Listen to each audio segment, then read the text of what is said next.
नमस्कार प्रिय विद्यार्थी नमस्कार। आज की इस वीडियो में हम दो ऐसे अलंकारों के बारे में बात करेंगे जिनके बारे में अक्सर विद्यार्थी कंफ्यूज रहते हैं। तो सबसे पहला अलंकार है वो है यमक अलंकार। और यमक अलंकार की परिभाषा इस प्रकार है कि जहाँ किसी पद में एक ही शब्द की दो या दो से अधिक बार आवृत्ति हो। कहने का मतलब यह है कि कोई एक शब्द या तो दो बार आए या उससे अधिक बार आए और प्रत्येक बार यानी हर बार उसका अर्थ अलग होता है, तो वहाँ पर यमक अलंकार होता है। ध्यान दें, शब्द की आवृत्ति होती है लेकिन अर्थ अलग होता है। ठीक है, जैसे मैंने यहाँ पे उदाहरण दिया है कि दीपक ले दीपक चलीर कर दीपक की ओट, जे दीपक दीपक नहीं तो दीपक करता चोट। यहाँ देखिए आप, दीपक शब्द, दीपक ले दीपक चली, तो यहाँ दीपक एक स्त्री के लिए भी आया है, दीपक दीपक के लिए भी आया है, दीपक का अर्थ पर्दा भी आया है और दीपक का अर्थ शुभ भी होता है। और यदि वो शुभ नहीं है तो ऐसा बुझा हुआ दीपक बुझना, तो बुझा हुआ दीपक चोट भी करता है। तो बार बार शब्द की आवृत्ति हुई है लेकिन हर बार इसका अर्थ अलग है, तो यहाँ यमक अलंकार है।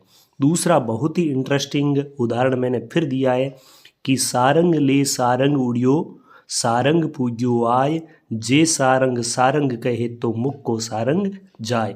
तो यहाँ पर सारंग ले सारंग उड़ियो, सारंग यानी यहाँ पर सांप को लेके कौन उड़ा? मोर उड़ा। और सारंग पूज्यो आय मतलब श्रावण का महीना आ गया। जे सारंग मतलब मोर, सारंग कहे मतलब मीठे स्वर में बोले, तो मुख का सारंग यानी सांप है वो नीचे गिर जाए। तो यह है यमक अलंकार। अब दूसरा अलंकार है वो है सलेस। और सलेस में क्या होता है कि शब्द एक ही होता है, अर्थ अनेक होते हैं।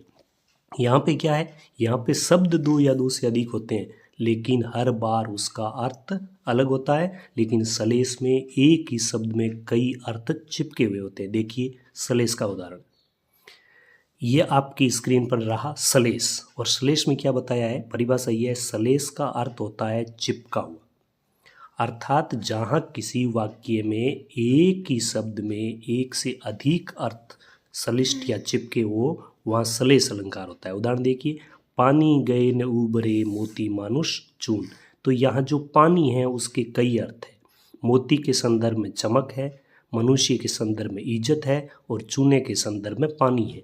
पानी शब्द एक बार आया है लेकिन उसके अर्थ इन तीनों के संदर्भ में अलग अलग है, इसलिए यहाँ पर भी सलेस है।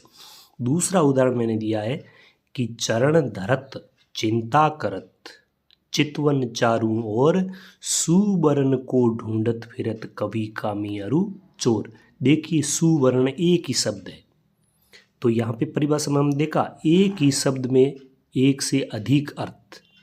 तो सुवर्ण कवि के लिए है अच्छे शब्द, कामी के लिए है अच्छा सुंदर शरीर और चोर के लिए है सोना। तो एक ही शब्द और अलग अलग अर्थ है, यानी सुवर्ण कवि के संदर्भ में अलग, सुवर्ण प्रेमी के संदर्भ में अलग और सुवर्ण चोर के संदर्भ में अलग। तो एक ही शब्द और एक ही शब्द में अनेक अर्थ, तो वहाँ पे होता है सलेस अलंकार। हमने यहाँ शुरुआत में देखा कि वाक्य में एक ही शब्द में एक से अधिक अर्थ, तो यहाँ पर भी हमने देखा कि मोती मानुष चून, यह जो है इन तीनों के लिए अलग अलग अर्थ है, वो पानी शब्द में है। फिर हमने देखा कवि कामी अरु चोर, इन तीनों के लिए एक ही शब्द सुवर्ण लेकिन इनके अर्थ अलग अलग है। एक ही शब्द में इसमें एक ही शब्द में कई अर्थ चिपके हुए हैं। इज्जत भी पाने का मतलब और चमक भी पाने का मतलब और वास्तव में पानी है वो भी पानी का मतलब। सुवर्ण का मतलब अच्छे शब्द भी है, सुवर्ण का मतलब सुंदर शरीर भी है और सुवर्ण का मतलब सोना भी है। तो प्रिय विद्यार्थियों, ये दोनों अलंकार कितने समझ में आए आपको कमेंट बॉक्स में ज़रूर बताएं। वीडियो को साथियों तक शेयर करें, वीडियो को लाइक करें, चैनल को सब्सक्राइब जरूर करें। धन्यवाद।